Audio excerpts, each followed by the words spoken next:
you must have heard about Kyiv. Most people know it as a large city, the capital of Ukraine. But only a few get deeply into its history. Only about 100 years ago, the city had a much smaller area. Many places today we know as a part of Kyiv were separate settlements and farms from ancient times. Actually, many modern city districts were named after them. The villages exist until this day, and the main task is to find them among skyscrapers,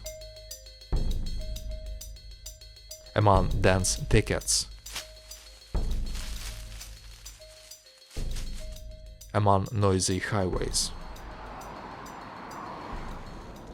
People still live there. Some of them remember how it was before.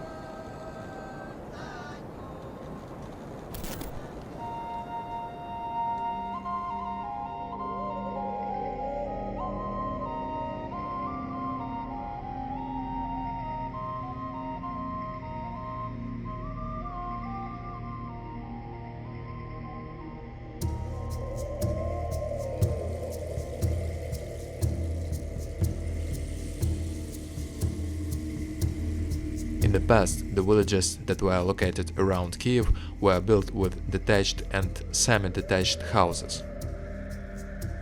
Almost every village had its own church, cemetery, school, and sometimes even factories. Mostly people lived in wooden houses, often covered with clay.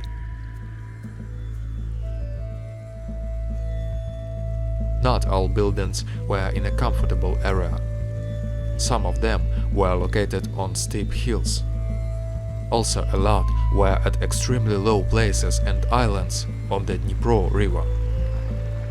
For centuries, people built their houses on high stilts because of seasonal floods.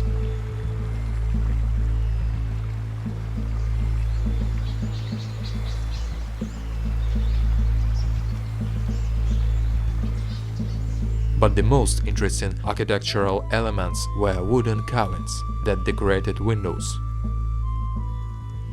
In the past, people believed that energy entered the house exactly through the windows.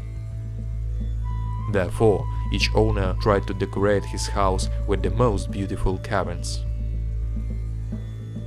In addition, it was considered an indicator of wealth and style.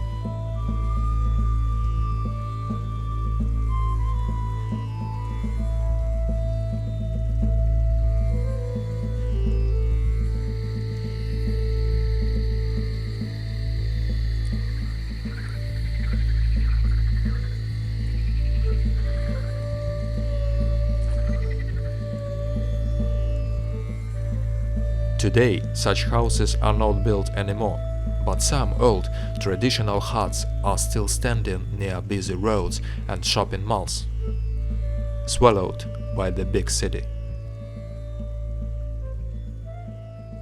Who lives there now? What do the inhabitants of ancient settlements talk about? Коротше, це хутор.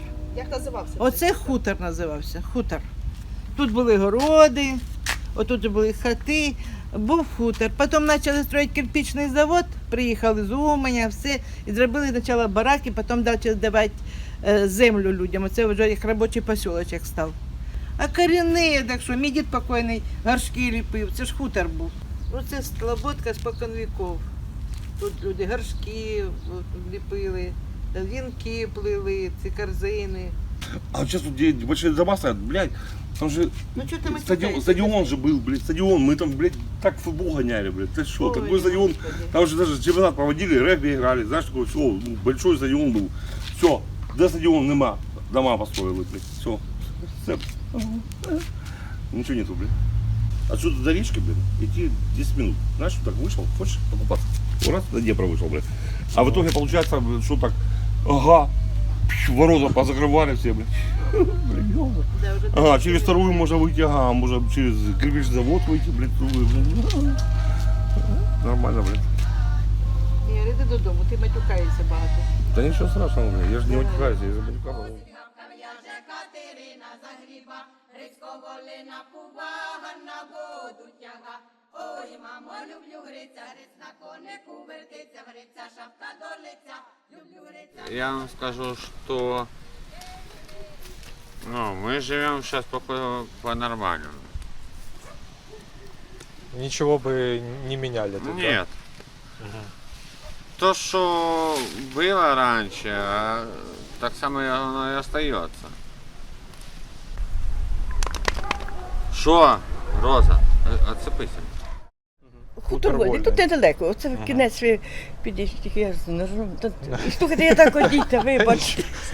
Раніше то в нас тут було багато підприємств, зараз вже нема, все порозпадало. Все. А зараз з війною так взагалі нема нічого. Щоб той кацап здох 5 разів.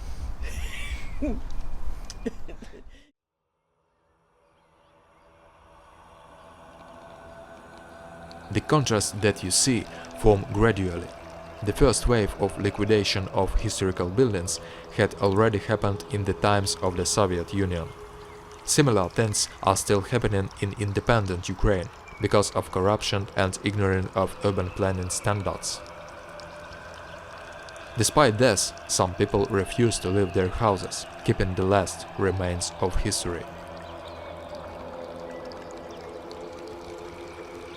The native people of villages continue living their normal lives. Some are engaged in agriculture or farming.